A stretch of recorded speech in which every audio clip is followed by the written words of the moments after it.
Good evening.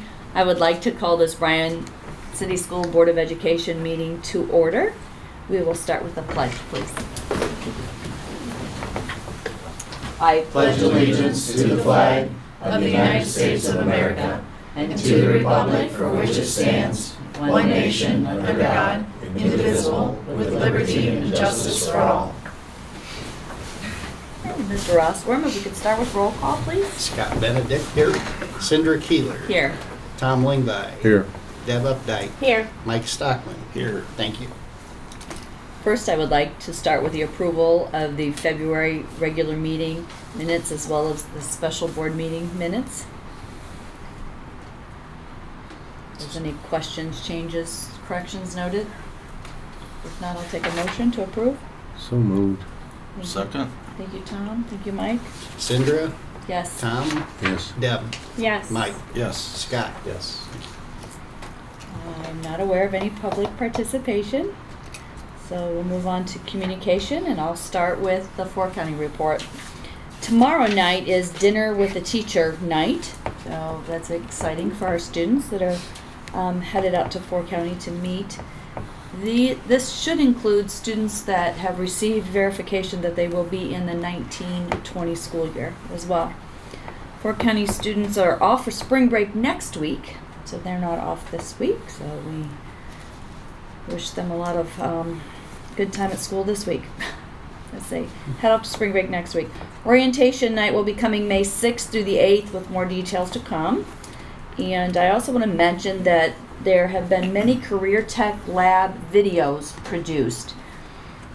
They're usually used to reach out to sophomores that are coming in, as well as to reach out to 8th graders when they talk to students as they're planning their high school career path. With that being said, if anybody is interested in looking at those, you can find them at the website, which is fourcounty.net, and you'll find them under the New Student tab.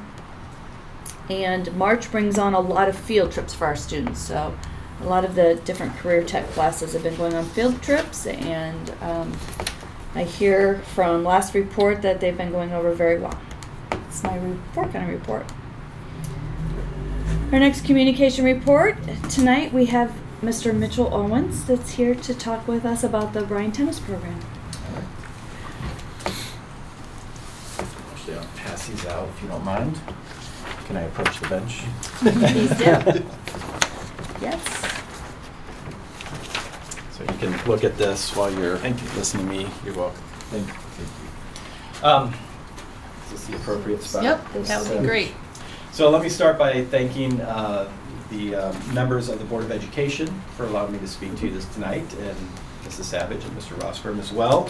Just for giving me a few minutes this evening to talk about the tennis court project that Tennis Committee has been working on.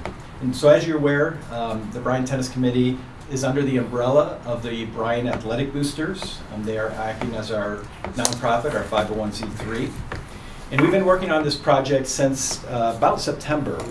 And our project is to build 6 new courts to be located on the campus of the Bryan City Schools.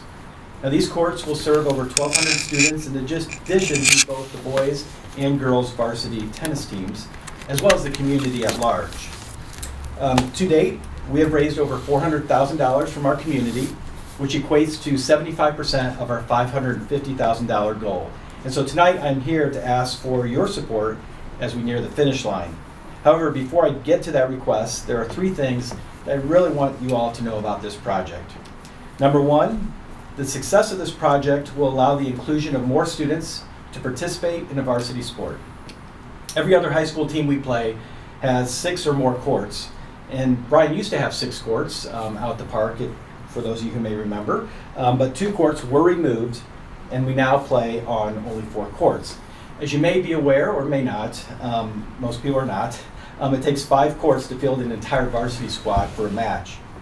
Most tennis teams carry a roster of 20 to 25 student athletes, and with our current 4 courts at the park, we have to limit our teams to just 16 just due to space. Many years we have more students who would like to participate than we have court space for, so 6 courts will allow us to expand our roster by 50%, and we can include 24 student athletes for both the boys and girls teams with these 6 courts. Number 2, this project will allow more community access to tennis courts. You may be aware that the East End courts are going to go under some renovation. They haven't been playable for quite some time. And so we really are only left with the 4 courts in town.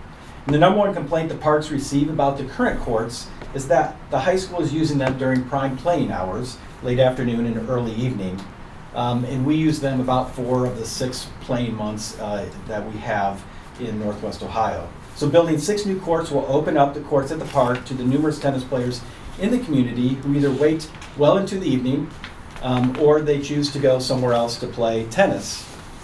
These courts will also be open to the public as well, so it'll just provide more space for the tennis community.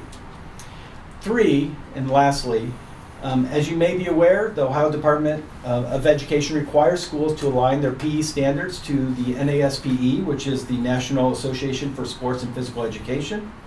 Standard 1.25 in elementary grades and standard 1.13 and 1.14 in middle school grades specifically mention tennis as a sport to assist in the outcome-based measurement of skills children need to learn.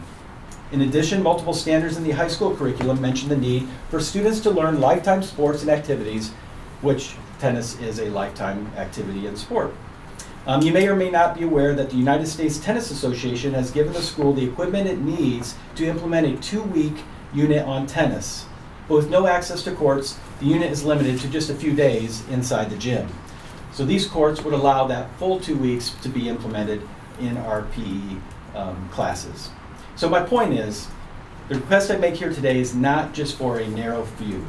It is for the entire community, it is for the student athletes, it is for the 1,200 students who cannot currently access the full breadth of curriculum we have in our schools. Our community has stepped up and has given the school an opportunity to create a major asset on its campus at a fraction of the investment that would normally be required if you were to go it alone. So today I'm requesting that the Board of Education consider contributing $75,000 to this project. This amounts to less than 15% of the total cost, and spread out over the lifetime of the courts, I'm asking you to make a curriculum investment of just a few dollars per student per year. And that doesn't take into account the investment into our varsity sports programs. So I thank you for your time and thank you for your consideration. And of course, I'm happy to answer any questions you may have at this time.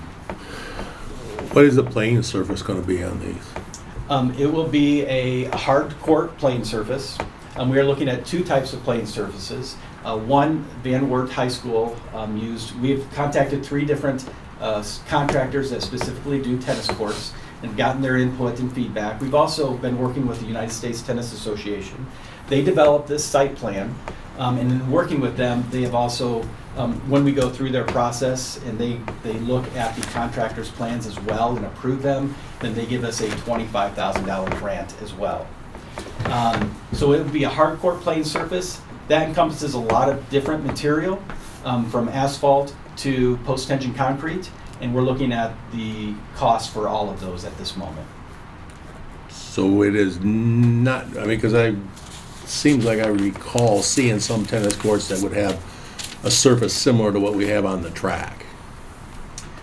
I'm not aware of, is it the rubber? Well, it's some kind of a rubberized surface. The parks have a padded surface now, and that is something that you overlay on existing courts, and a lot of times that's done instead of repairing. It's a cheaper method of doing. I guess maybe the best analogy I can come up with is something like what we had on the second floor gym on the elementary school, a hard surface like that, a rubberized but hard surface. No, because that gets extremely slippery. That would well, it's got the look. I guess what I'm asking the question is, what is the long-term maintenance issue associated with this surface? Post-tension concrete will last 20 years because it doesn't crack, and that's one reason why we're looking at it. We've taken visits up to Hope College and other places that have post-tension concrete. We're working with a contractor that has installed post-tension concrete at the University of Notre Dame. They've worked with this material quite a bit, and because and you're maybe aware of this is new information to me, that's why I'm talking about it, but post-tension concrete pushes the cracks back together, so it doesn't allow the cracks to expand. And so that's one reason why we're looking at that. Okay, so this is going to be, basically you're saying this is a true hard surface correct. Court. Correct. Okay. lighting is part of this as well, then, am I looking at, or is that? That is in the plan. Okay. Depending on where we get with our fundraising, at the very least, we are going to do what I've seen other high schools do, which is install electrical into the plan. And so, well, electrical would be there, and if we have enough money for lights, we would maybe do it on 3 courts, Okay. which is typically what other high schools have done, is they have lit 3 courts. But at the very least, we'd have electrical there if we were to move into a phase 2 and wanted to, 10 years from now, do lights. Okay, so this is a hard surface. What is the anticipated maintenance to this surface area? Are we just talking about painting? What is this, painted, stained, dyed? Usually it's painted every 10 years. Van Wert, again, I'll use them as an example. They are coming up on their last year and it needs to be painted, and they'll be at their 10 years next year, and it's about time.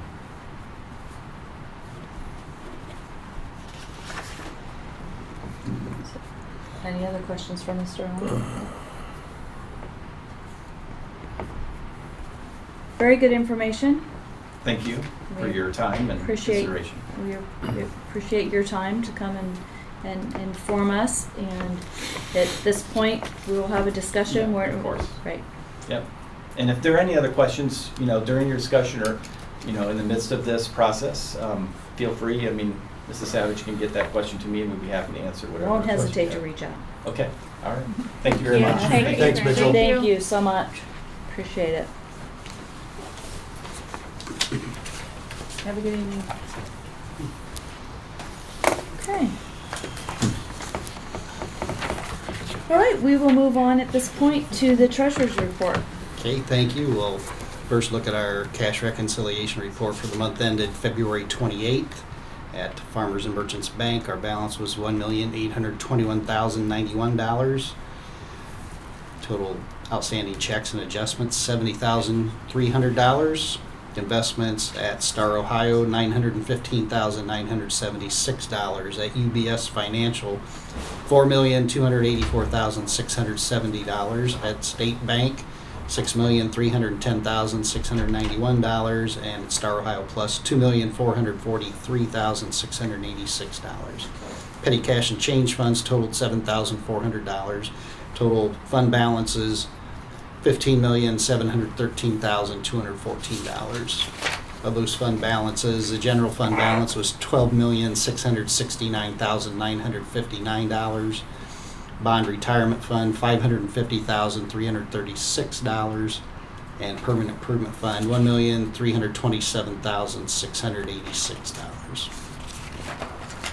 Our SM2 report, our revenues to date are about $261,000 ahead of schedule, and our expenses are about $261,000 below budget. So we have a positive variance about $522,000 at this point in time. Any questions regarding those reports? If not, we'll move on to appropriations. Our appropriation total at the end of February was $27,985,309. Changes during the month, reduction to food service of $450. Increases in district managed activity accounts, the athletic department increase of $4,924, and the vocal department of increase of $2,000. An increase of our auxiliary service grant. Those are funds that come from the state for Fountain City Christian School and St. Patrick's Catholic School that are run through our books. There was an increase there of $21,932, and that's basically because of increased enrollment above their original projections. Increases then during the month were $29,670. Any questions on the amended appropriations? And okay, finally, we have our service agreement with the Northwest Ohio Service Center. This group, we talked a little bit about them last month. They provide a lot of special education services for our district, and that agreement for next year at this point in time is estimated to be $497,796. We ask your approval to move forward with that for the upcoming 2019-2020 school year. And that concludes my report. Are there any questions? If not, I'll take a motion to approve the treasurer's recommendations. So moved. Thank you, Deb. Second? Thank you, Mike. Carol? Tom? Yes. Deb? Yes. Mike? Yes. Scott? Yes. Cindra? Yes. Thank you. Thank you. Moving on to old business. I'm not aware of any old business at this time. Okay, thank you. So we'll go directly into new business.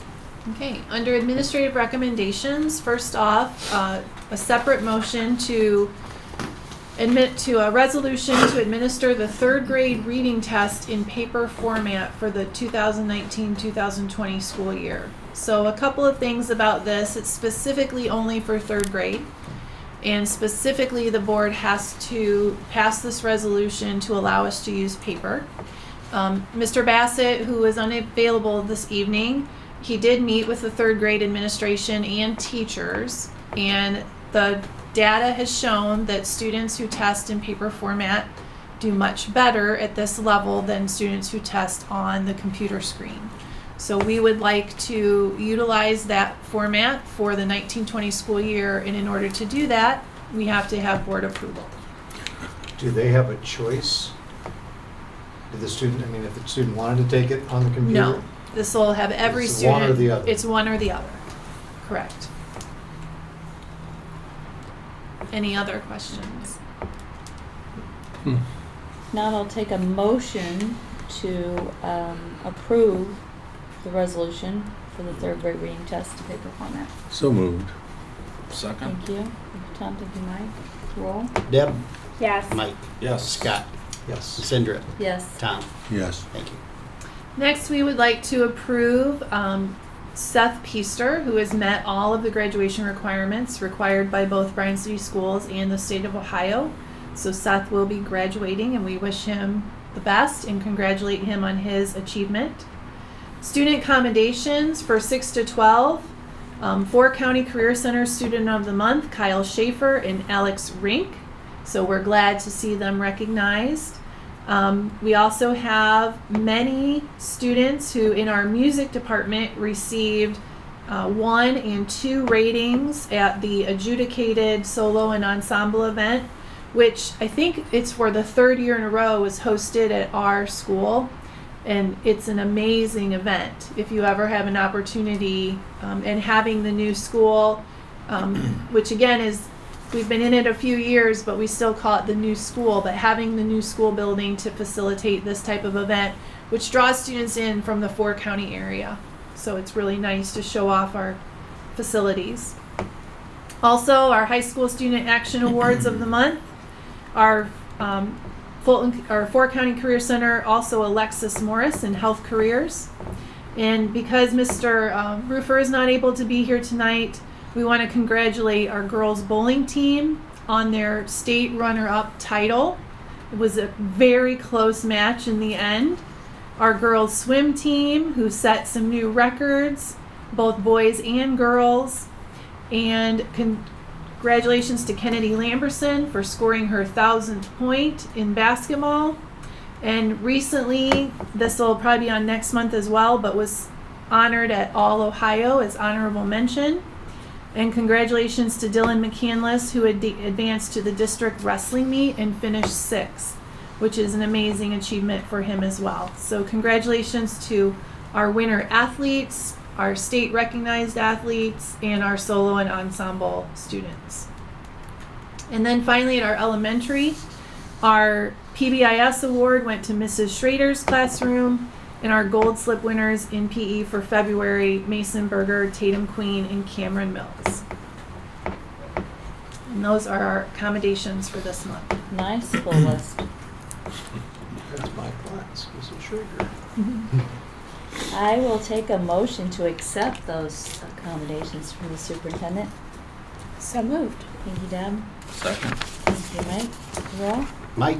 Yes. Scott? Yes. Cindra? Yes. Tom? Yes. Deb? Yes. Thank you. Under personnel recommendations, first I'd like you to take a look at Exhibit F, which is the administrative compensation and benefits schedule. We approved this, I believe it was back in July. There's 2 edits that we found that we needed to correct. One is under level 3 administrative group. We were missing the payroll and benefits special account or job title. And then on the second page at the top, under personal cell phone stipend, we had left out school resource officers. So we do reimburse the school resource officers because they have their cell phones with them at all times. So again, those are the two edits, and I would ask that the board approve that schedule as per that exhibit. Also under personnel recommendations, we have 3-year administrative contracts beginning August 1st of 2020 for Tom Carnes, who was here tonight. Stick around with us for his contract approval. Gary Wise, Assistant Technology Director. Shanda Swank, School Psychologist. Kim Miller, Occupational Therapist. Rachel Gherkin, our Physical Therapist. A 2-year administrative contract recommendation beginning April 29th for Ryan Eberly, who is our new Transportation Director. Ryan is coming to us from another local school district. He's wrapping up things in that district and will be able to be with us starting in April. Transfer of classified staff, Kate Keel to Pre-K 5 Secretary effective February 19th. Angie Lemons to Crosscat Classroom Aide effective March 11th. Stacy Nungester, 6 to 12 Building, Second Shifts Custodian effective May 24th. It says new hire, but Dawn X. Spielman was with us before. She has relocated back to the area, and we are thrilled to have her back as Pre-K 5 head cashier with 8 years of experience effective March 4th. We accept the resignations of Robin Diaz, custodian, effective May 24th, and Crystal Lockwood, special education director, effective June 30th. I'd like to ask the board to approve supplemental contracts for Adam Subiak, head girls soccer coach, and Bailey X. Spielman, assistant girls softball coach. Classified substitutes, Devin Rummel and Lauren Reles.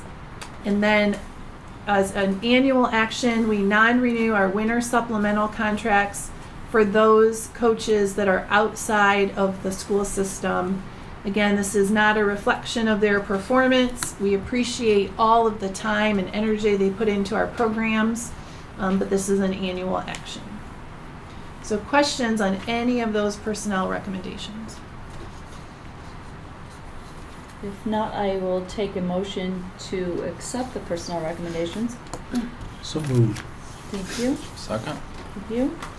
Cool. Scott? Yes. Cindra? Yes? Tom? Yes. Deb? Yes. Mike? Yes. Thank you. Hey, under points of information, I actually do have a legislative just hot off the press that I got on Saturday morning about possibilities with the K-12 budget coming out of Columbus. So just some highlights, and Rob, if you've heard anything different, you can feel free to jump in. They're, according to Governor DeWine's first executive budget proposal. Now, key word here is this is the proposal. So this is the first draft that we're seeing. There would be a new fund totaling $250 million in fiscal year 20 and $300 million in fiscal year 21 to support mental health counseling and other needs of at-risk students. So this is one thing we talked about last month, and how the positions that we've added because of support needed for our students in terms of addressing mental health issues with our social workers, our school-based therapists, and those pieces of the puzzle. He's also encouraging schools to form partnerships with outside entities that provide these services. And again, I would highlight that we've already taken that step because we have our agreement with a Renewed Mind, who's hosting a camp this week in our building to allow students to come in and receive some additional support and therapies. They host a summer camp with us where they use our facilities, and they provide, with the help of the Adams Board, the school-based therapist that comes in and services our students on a daily basis. So we're already a step ahead of the game, but this, to me, this funding would address some of those issues. The social workers, the therapists, the additional support that's needed, especially in our school psychologist area, which again is something that we've looked at expanding. This is just the pot of money that he is identifying, and there's no discussion yet about on what the basis of the distribution would be? No, there's no, well, I'm getting to that a little Oh, bit. Okay. It says that schools won't get additional general aid, so this isn't part of the general. It says every district would be guaranteed a minimum of $25,000 in fiscal year 20 and $30,000 in fiscal year 21, with additional money to be distributed based on schools' percentage of students in poverty. Per student funding amounts would range from $20 to $250 or from $25 to $300. So it'll be everybody will get a piece of it, and then based on your poverty, you'll get an additional supplement to that.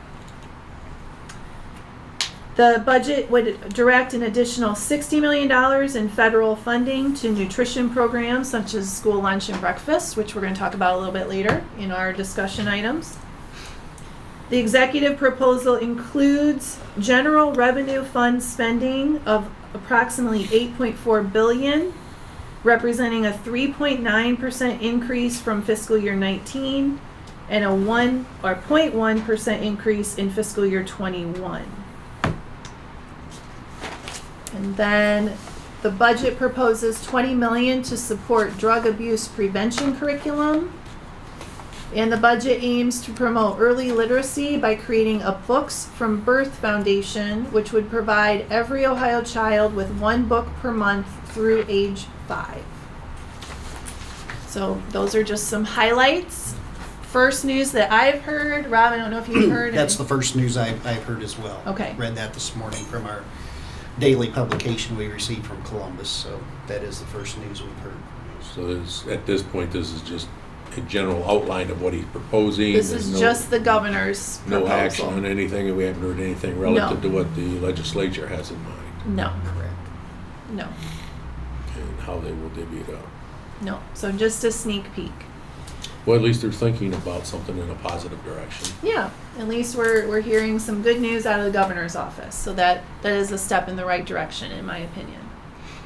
I would like to remind the board we have our next board meeting April 15th, and we have our business advisory committee on May 14th, and LPDC is to be announced. Our administrators are currently enjoying spring break, so we thank the board for excusing them. But we would like to move up.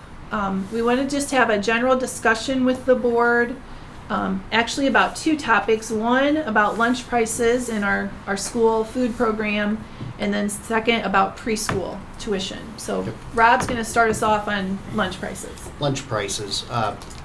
As the board may recall, the last 2 years, our general fund has subsidized our food service program. In fiscal year 18, we transferred $75,000 from our general fund to the food service fund to keep it in the black. And in this fiscal year, we've already transferred $25,000.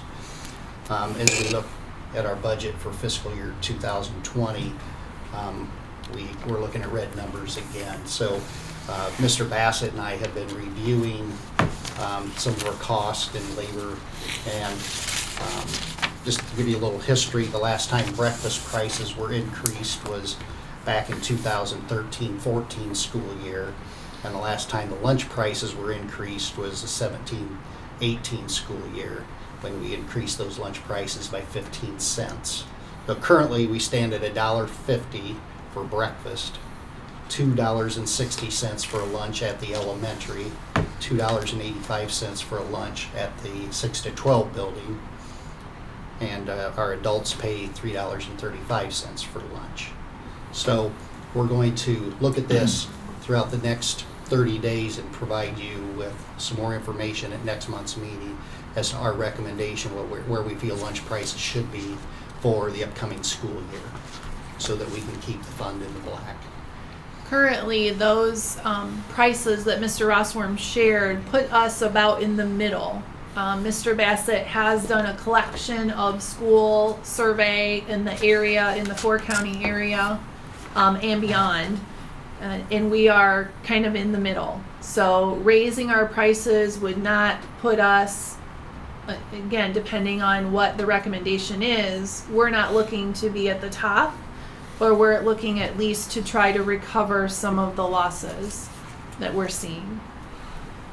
This is being driven mainly by the commodity inputs are just costing them more, or a combination of labor and inputs, or? Combination of labor and inputs. We've had, in the last couple of years, we've had some of our employees take on jobs in food service that were bus drivers, and by doing so, it provided them enough hours where they now receive health insurance benefits. But we've had to do that in order to keep bus drivers, and all of you are aware of our shortage of bus drivers, but this is a direction that we had to take as a district in order to help that situation. So that contributes a little bit to this as well as food costs. So The place to drive it. And those families that qualify for free and reduced lunches, those would continue, and that's based, no matter what our price increase may be, they would Correct. still be getting. Correct. So Okay. that's a federal program, Mhm. and that's subsidized by the federal government. We did prepare for that as well. So currently, if I'm reading this correctly, we have approximately 30% in the district of our students receive free breakfast and lunch. And again, that's subsidized by the federal government. About 7.6% are reduced price, and that's a 40 cent. So no matter what our price is, they pay 40 cents. And then full price students account for about 62% of our student population. But you are correct that no matter what we set our prices at, the federal government dictates who qualifies and what the subsidy is. And the subsidy may, and I'm assuming in most cases, will not cover the entire cost. no. I mean, we're picking up still a significant portion of that.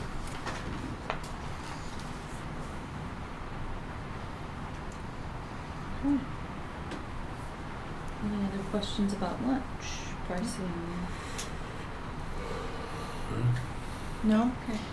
So then the other area that Rob and I have been starting some research on is in our preschool prices. So we're not aware of ever looking at our preschool tuition cost in the past, in my tenure. And Rob was not sure of any time that he's looked at this at all. So we did some comparisons. The tuition is charged to students who are typical students. They're attending preschool by parent choice. And we looked at the City of Bryan preschool, who charges between $60 and $70 per month based on what program the students are enrolled in. And our current prices, help me remember that, Or Rob. $75 a month. We're 75 currently. So we're taking a look at, again, we've had increases in our needs, supplies, staffing. So we may take a look at that and come back next month with a recommendation in that as well. Is there anything you'd like to add to that? No, it's been quite some time though since we have reviewed the pricing on the preschool program. So, And remember, our students attend 4 days a week for half a day. So we run both an AM and a PM session. And we have an 8x8 curriculum, which means we have 8 students who have special needs and 8 students who are typical. And just to recap that, so we have a clear understanding, the preschool for the special needs is required. Correct. And we need to blend in a certain number of typical students, Correct. which is basically voluntary on the part of the parents, but we can charge them for that service. Correct. Okay. Correct. And you are correct. We have to blend 50%, so half and half. The numbers have to stay balanced. Now, are we picking up the cost on the special needs children, or is that being something we're being reimbursed by the federal government for? Some of it is subsidized through federal programming, Not much. but not much. So the rest of it is that we're Local absorbing those cost. costs. Yes. Yeah, our preschool special ed grant from the federal government is not very material. We receive some aid, but not much. And I can get you that number for next month's report. But it is required. And we have to take all special needs children in the preschool within our school district. Correct. Beginning of age 3. Beginning at age 3. Mm-hmm. Thank you. Well, And several it's another one of those things, some of the facts are that the general population or the community doesn't have a really clear understanding of, and that's why I think it's important to talk about it. Yep. Because once again, it is one of those costs, or one of those elements that are driving our budget. Correct. And We currently have 3 teachers at that level, Correct. and they're each teaching 2 sessions. So Correct. we have 6 sessions Correct. of preschool. Mhm. aiming here. Plus probably 12 to 14 aides for preschool, or maybe not quite that many. Maybe not quite that many. I didn't look up that number. We can look for next month. I didn't look that up for today. But each classroom has. Each a classroom has a classroom aide. aide, and then specific students Right. may have additional Correct. support needed. Okay. Dana, back to the school lunches. Yes. Are you going to have a recommendation for us next month? That is our plan, yes. Yep. Any other questions on these 2 subjects? Preschool lunches? Okay. If not, we'll move on. At this point, we do have a need to go into executive session under A, the appointment, employment, dismissal, discipline, promotion, demotion, compensation of employee, investigation of charges, complaints against employee, official, licensed, or student. I will take a motion to move into executive session. so moved. Tom, Second. Mike, Cindra, yes? Tom, Yes. Deb, Yes. Mike, Yes. Scott. Yes. Thank you. I am not anticipating,